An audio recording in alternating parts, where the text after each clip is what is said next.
আউযু বিল্লাহি মিনাশ শাইতানির রাজিম বিসমিল্লাহির রহমানির রহিম রব্বি ইশরাহ লি সাদরি ওয়া ইয়াসসির লি আমরি ওয়াহলুল উকতাদাম মিন লিসানি ইয়াফকাহু কওলি। আসসালামু আলাইকুম ওয়া রাহমাতুল্লাহি ওয়া বারাকাতুহু। আজকে আমরা 146তম ভিডিও পোস্ট করতে যাচ্ছি, যেখানে আমরা হেবা ও তার ফজিলত এবং তার প্রতি উৎসাহ প্রদান অধ্যায়টিকে কন্টিনিউ করব। তাহলে আজকের ভিডিও শুরু করা যাক। বিসমিল্লাহির রহমানির রহিম। হাদিয়ার প্রতিদান দেয়া 2403 নম্বর হাদিস। হযরত আয়েশা রাদিয়াল্লাহু তাআলা আনহা থেকে বর্ণিত, তিনি বলেন, রাসূলুল্লাহ সাল্লাল্লাহু আলাইহি ওয়াসাল্লাম হাদিয়া গ্রহণ করতেন এবং কখনো কখনো তার প্রতিদান দিতেন। 2404 নম্বর হাদিস।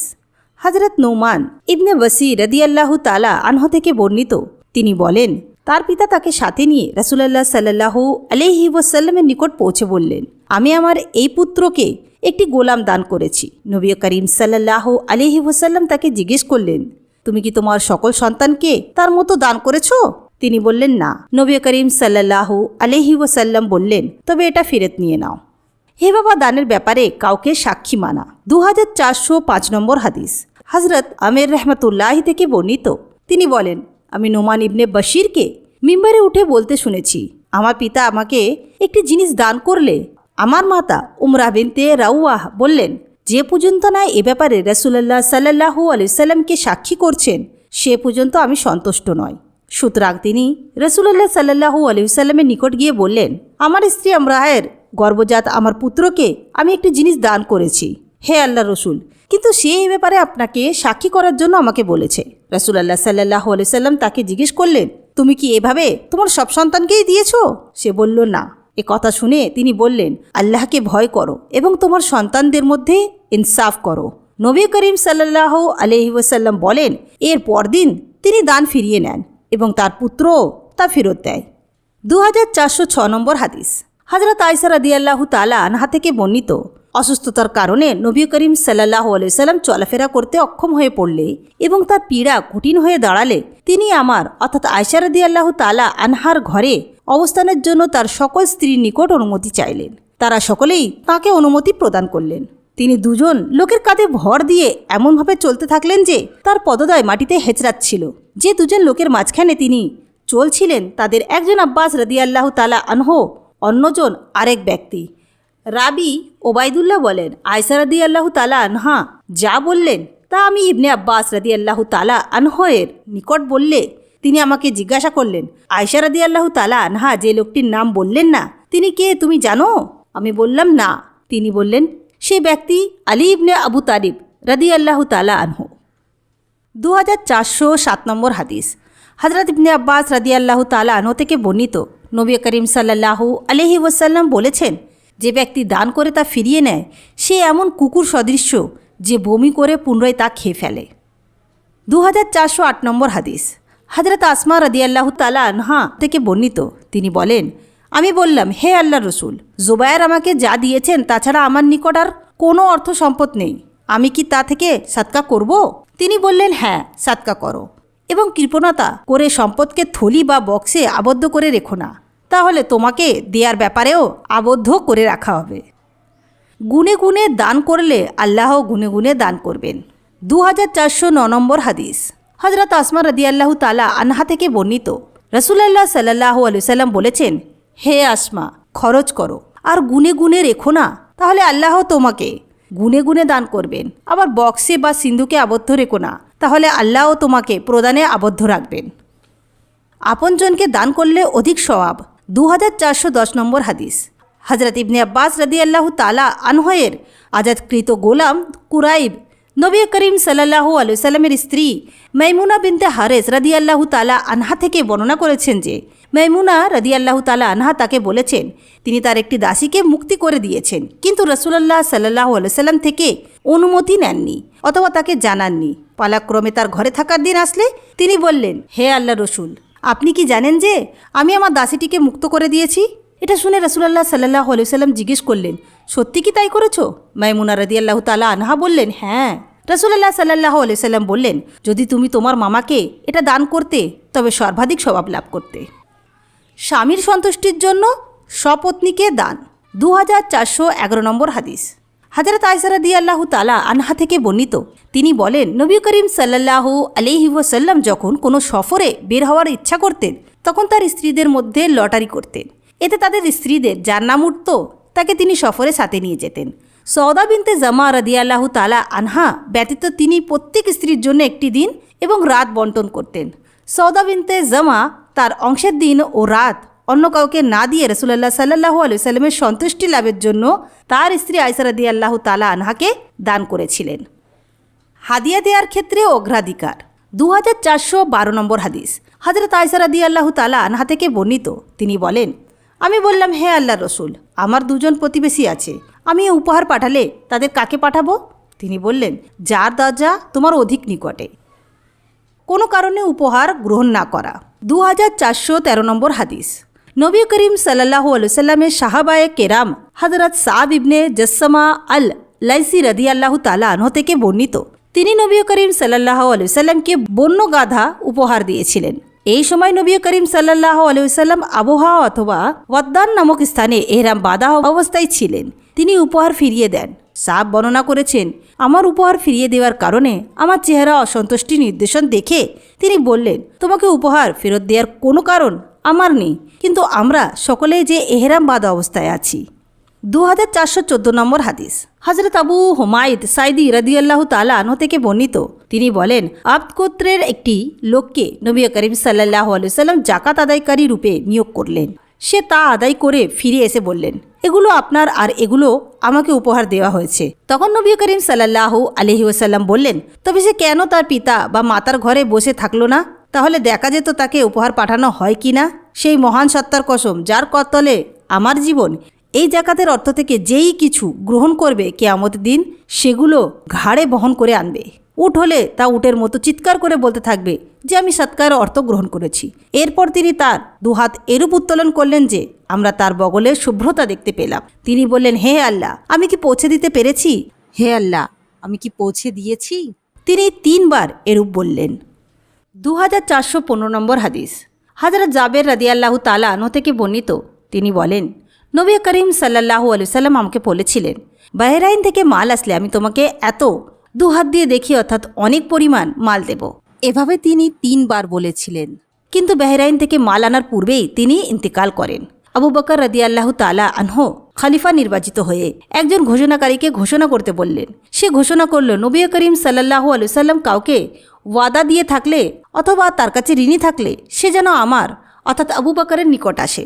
জাবের রাদিয়াল্লাহু তাআলা আনহু বলেন, আমি তার অর্থাৎ আবু বকর রাদিয়াল্লাহু তাআলা আনহুর নিকট গিয়ে বললাম, নবী করিম সাল্লাল্লাহু আলাইহি ওয়াসাল্লাম বাহরাইন থেকে মাল এলে আমাকে দেওয়ার ওয়াদা করেছিলেন। এ শুনে আবু বকর রাদিয়াল্লাহু তাআলা আনহু আমাকে 2 হাত ভরে 3 বার দিলেন। 2416 নম্বর হাদিস। হযরত মিসওয়ার ইবনে মাখরামা রাদিয়াল্লাহু তাআলা আনহু থেকে বর্ণিত, তিনি বলেন, নবী করিম সাল্লাল্লাহু আলাইহি সাল্লাম লোকদের মধ্যে কিছু রেশমি জুব্বা বন্টন করলেন, কিন্তু মাখরামাকে তা থেকে কিছু দিলেন না। পরে মাখরামা তার পুত্র মেসওয়ারকে বললেন, আমার সঙ্গে রাসূলুল্লাহ সাল্লাল্লাহু আলাইহি সাল্লামের দরবারে চলো। আমি তার সঙ্গে গমন করলাম। তিনি বললেন, ভেতরে গিয়ে তাকে আমার কথা বলে ডাকো। তখন আমি ভিতরে গিয়ে ডাকলে তিনি বের হয়ে এলেন। ওই সময় তার পরিধান ছিল উক্ত জুব্বাগুলির একটি। তিনি বললেন, এটি আমি তোমার জন্য লুকিয়ে রেখেছিলাম। নবী করিম সাল্লাল্লাহু আলাইহি সাল্লাম বলেন, মাখরামা এটা তাকিয়ে দেখলেন এবং সন্তুষ্ট হলেন। 2417 নম্বর হাদিস। হযরত আবু হুরায়রা রাদিয়াল্লাহু তাআলা আনহু থেকে বর্ণিত, তিনি বলেন, একটি লোক রাসূলুল্লাহ সাল্লাল্লাহু আলাইহি সাল্লামের নিকট এসে বললেন, আমি ধ্বংস হয়ে গিয়েছি। তিনি জিজ্ঞেস করলেন, কি ব্যাপারে? সে বলল, রমজান মাসে আমি স্ত্রী সহবাস করেছি। রাসূলুল্লাহ সাল্লাল্লাহু আলাইহি সাল্লাম বললেন, তুমি কোনো কৃতদাস জোগাড় করতে পারবে কি? সে বলল, না। তিনি বললেন, তুমি লাগাতার 2 মাস রোজা রাখতে পারবে কি? সে বলল, না। তিনি আবার বললেন, তবে 60 জন মিসকিনকে খাওয়াতে পারবে কি? সে এবারও বলল, না। ইতিমধ্যে জনক আনসার এক আরক খেজুর নিয়ে উপস্থিত হলো।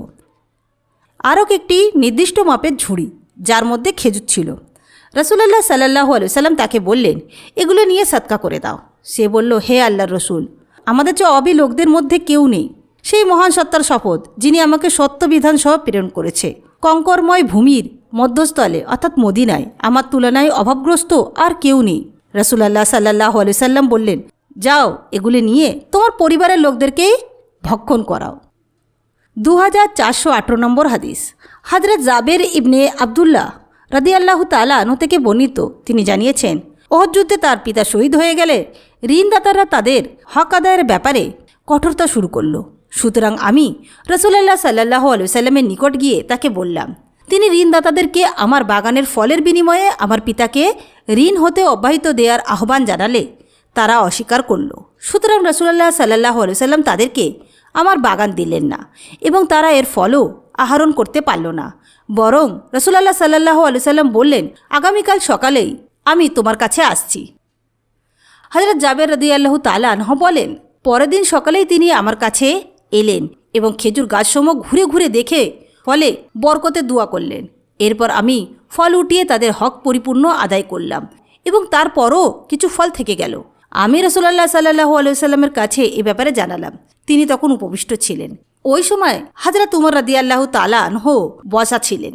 তিনি হযরত উমর রাদিয়াল্লাহু তাআলা আনহুকে লক্ষ্য করে বললেন, হে উমর, শোনো। হযরত উমর রাদিয়াল্লাহু তাআলা আনহু বললেন, আমরা পূর্ব হতেই জানি যে আপনি আল্লাহর রসুল। হ্যাঁ, অবশ্যই আপনি আল্লাহর রসুল। 2419 নম্বর হাদিস। সাহাল ইবনে সাদ রাদিয়াল্লাহু তাআলা আনহু থেকে বর্ণিত, নবী করিম সাল্লাল্লাহু আলাইহি ওয়াসাল্লামের নিকট কিছু পানীয় বস্তু আনা হলে তিনি পান করলেন। তার ডান পার্শ্বে ছিল একটি অল্পবয়স্ক ছেলে আর বাম দিকে ছিলেন প্রাপ্তবয়স্করা। নবী করিম সাল্লাল্লাহু আলাইহি ওয়াসাল্লাম বালকটিকে বললেন, তুমি অনুমতি দিলে তাদেরকে দিতে পারি। বালকটি বলল, আপনার নিকট হতে আমার প্রাপ্য অংশের ব্যাপারে আমি কাউকে অগ্রাধিকার দিতে পারি না। নবী করিম সাল্লাল্লাহু আলাইহি ওয়াসাল্লাম তখন তার হাতে অর্পণ করলেন। একজনের প্রাপ্য অন্যজনকে দেওয়ার জন্য অনুমতি প্রয়োজন। 2420 নম্বর হাদিস। হযরত জাবের থেকে বর্ণিত, তিনি বলেন, আমি মসজিদে নবী করিম সাল্লাল্লাহু আলাইহি ওয়াসাল্লামের নিকট গেলাম। তিনি আমার প্রয়োজন পূর্ণ করে আরও অতিরিক্ত কিছু আমাকে দিলেন। 2421 নম্বর হাদিস। হযরত জাবের ইবনে আবদুল্লাহ রাদিয়াল্লাহু তাআলা আনহু থেকে বর্ণিত, তিনি বলেন, এক সফরে আমি নবী করিম সাল্লাল্লাহু আলাইহি ওয়াসাল্লামের নিকট একটি উট বিক্রি করলাম। আমরা মদিনায় পৌঁছলে তিনি বললেন, মসজিদে গমন করে 2 রাকাত নামাজ পড়ো। তারপর তিনি আমাকে ওজন করে উটের মূল্য প্রদান করলেন। শোভা বলেছেন, আমার মনে হয় তিনি বলেছিলেন, ওজনে পাওনা অর্থাৎ তুলনায় বেশি করে দিলেন। হারার ঘটনার সময় সিরিয়াবাসীরা আমার নিকট থেকে ছিনিয়ে না নেওয়া পর্যন্ত ওই অর্থের কিছু না কিছু সর্বদাই আমার নিকট ছিল। 2422 নম্বর হাদিস। সাহল ইবনে সাদ রাদিয়াল্লাহু তাআলা আনহু থেকে বর্ণিত, রাসূলুল্লাহ সাল্লাল্লাহু আলাইহি ওয়াসাল্লামের নিকট কিছু পানীয় আনা হলো। তার ডান দিকে ছিল একজন অল্পবয়স্ক বালক এবং বাম দিকে ছিলেন কয়েকজন বয়স্ক লোক। নবী করিম সাল্লাল্লাহু আলাইহি ওয়াসাল্লাম বালকটিকে বললেন, এদেরকে অগ্রে দেওয়ার অনুমতি দেবে কি? সে বলল, না, আল্লাহর শপথ, আপনার স্পর্শিত বস্তু থেকে আমার প্রাপ্য অংশের ব্যাপারে আমি কাউকে অগ্রাধিকার দেব না। তখন তিনি তার হাতের উপর সজরে রেখে দিলেন। 2423 নম্বর হাদিস। হযরত আবু হুরায়রা রাদিয়াল্লাহু তাআলা আনহু থেকে বর্ণিত, তিনি বলেন, এক ব্যক্তি রাসূলুল্লাহ সাল্লাল্লাহু আলাইহি ওয়াসাল্লামের নিকট ঋণ পাওনা ছিল। সে তা আদায় করার ব্যাপারে অশালীন আচরণ করলে রাসূলুল্লাহ সাল্লাল্লাহু আলাইহি ওয়াসাল্লামের সাহাবারা তাকে শাস্তি দেওয়ার সংকল্প করলেন। রাসূলুল্লাহ সাল্লাল্লাহু আলাইহি ওয়াসাল্লাম বললেন, তাকে ছেড়ে দাও, কেননা পাওনাদার বা হকদার এরূপ কথাই বলে। তিনি বরং সাহাবাদেরকে বললেন, 1 বছর বয়সের একটি উট ক্রয় করে তাকে দিয়ে দাও। সাহাবীরা বললেন, আমরা এই বয়সের কোনো উট পাচ্ছি না, বরং এ তৎপেক্ষা বেশি বয়সের উট পেয়েছি। রাসূলুল্লাহ সাল্লাল্লাহু আলাইহি ওয়াসাল্লাম বললেন, ওটাই কিনে দাও, কেননা তোমাদের মধ্যে সেই সর্বাধিক উত্তম যে সুন্দরভাবে ঋণ পরিশোধ করে। 2424 নম্বর হাদিস। হযরত মারওয়ান ইবনে হাকাম ও হযরত মিসওয়ার ইবনে মখরামা রাদিয়াল্লাহু তাআলা আনহু থেকে বর্ণিত, হাওয়াযিন গোত্রের প্রতিনিধি দল ইসলাম গ্রহণ করে নবী করিম সাল্লাল্লাহু আলাইহি ওয়াসাল্লামের নিকট এসে তাদের অর্থ সম্পদ ও বন্দীদেরকে ফেরত দেওয়ার আবেদন জানালে নবী করিম সাল্লাল্লাহু আলাইহি ওয়াসাল্লাম বললেন, তোমরা দেখেছ আমার সাথে আরও লোক আছে। সত্য ও স্পষ্ট কথাই আমার নিকট অধিক প্রিয়। 2টি বস্তুর যে কোনো একটিকে তোমরা গ্রহণ করো, হয় অর্থ সম্পদ গ্রহণ করো, নয়তো বন্দীদেরকে গ্রহণ করো। আমি এই জন্যেই বন্দীদের বন্টনের ব্যাপারে বিলম্ব করছিলাম। রাবি বলেন, রাসূলুল্লাহ সাল্লাল্লাহু আলাইহি ওয়াসাল্লাম তায়েফ হতে ফেরার সময় 10 রাতের অর্থাৎ 10 দিনের বেশি তাদের জন্য অপেক্ষা করেছিলেন। এইভাবে তাদের নিকট যখন স্পষ্ট হয়ে গেল যে নবী করিম সাল্লাল্লাহু আলাইহি ওয়াসাল্লাম 2টির যে কোনো একটির বেশি ফেরত দেবেন না, তখন তারা বলল, আমরা আমাদের বন্দীদেরকে ফেরত নেওয়ার সিদ্ধান্ত নিয়েছি। নবী করিম সাল্লাল্লাহু আলাইহি ওয়াসাল্লাম মুসলমানদের মধ্যে দাঁড়িয়ে আল্লাহর যথাযথ প্রশংসা করার পর বললেন, তোমাদের এই ভাইরা তওবা করে মুসলমান হয়ে আমাদের নিকট এসেছে এবং আমি তাদের বন্দীদেরকে তাদের নিকট ফেরত দেওয়ার মনস্থ করেছি। সুতরাং তোমরা যারা এই সিদ্ধান্ত উত্তম মনে করো তার তদনুযায়ী কাজ করো, আর যারা নিজের অংশের অধিকার ছাড়তে রাজি নও তাদেরকে আমি এরপর আল্লাহ সর্বপ্রথমেই ফায়ের যে অর্থ আমাকে দান করবেন তা হয়তো এই ব্যক্তির এই অংশ আমি পূরণ করে দেব। এই শর্তে কাজ করো। লোকেরা সকলেই বলে উঠল, হে আল্লাহর রসুল, আমরা উত্তম মনে করে ও খুশি হয়ে তাদের সাথে আপনার কথা গ্রহণ করলাম। নবী করিম সাল্লাল্লাহু আলাইহি সাল্লাম তাদেরকে বললেন, আমি তো জানতেই পারছি না তোমাদের মধ্যে কে অনুমতি দিল এবং কে দিল না। তোমরা ফিরে যাও এবং তোমাদের নেতারা তোমাদের এই ব্যাপারটি আমার সাথে আলোচনা করবে। সমস্ত লোক চলে গেল এবং তাদের নেতারা তাদের সাথে আলোচনা করে নবী করিম সাল্লাল্লাহু আলাইহি সাল্লামের নিকট এসে জানালো যে সকলেই খুশি মনে ও উত্তম মনে করে এ ব্যাপারে অনুমতি দিয়েছে। হাওয়াযিন বন্দীদের সম্পর্কে আমরা এইটুকুই অবহিত আছি। শেষের এই কথাটুকু ইমাম জুহরির। তো আজকে আমরা 146তম ভিডিও পোস্ট করলাম, যেখানে আমরা হেবা ও তার ফজিলত এবং তার প্রতি উৎসাহ প্রদান অধ্যায়টি কন্টিনিউ করছিলাম। ইনশাআল্লাহ নেক্সট ভিডিওতে আমরা এই অধ্যায়টিকে কন্টিনিউ করব। ইনশাআল্লাহ নেক্সট ভিডিওতে আপনাদের সঙ্গে আবার দেখা হবে। আসসালামু আলাইকুম ওয়া রাহমাতুল্লাহি ওয়া বারাকাতুহু।